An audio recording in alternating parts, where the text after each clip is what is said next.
Eric, for nearly a year now, Greg Heiar has pulled into this parking lot, parked in this reserved spot with his name on it, and then followed this path down to the Pan American Center. But it's safe to say Greg Heiar will never make that trek again, because today he was fired as head coach of the NMSU men's basketball team after sexual allegations within the team came to light. I've been going to the Aggie games for the last 30 years. And it's just very sad to see something like this happen. Things might have been dull on the court this season, but they were the complete opposite off of it. The Aggies engulfed in a scandal-ridden season under first-year head coach Greg Heiar. A deadly shooting back in November with his basketball players being involved, and then now these sexual assault accusations. I do believe that it was time to fire the coach. I just feel that he never had control of the team.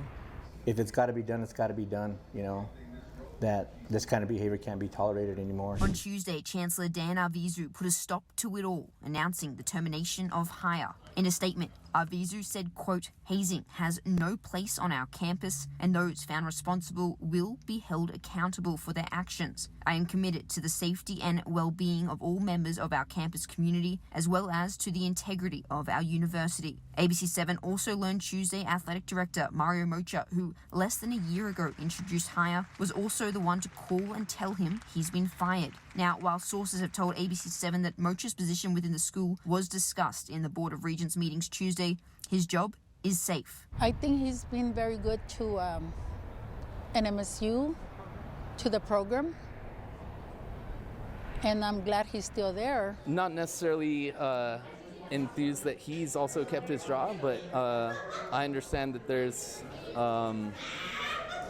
positions with the program that need to be maintained in order to move the program forward. And while there are still a lot of changes to come and questions that need answers, many fans are hopeful Tuesday's decision is the beginning of a turning point for this program.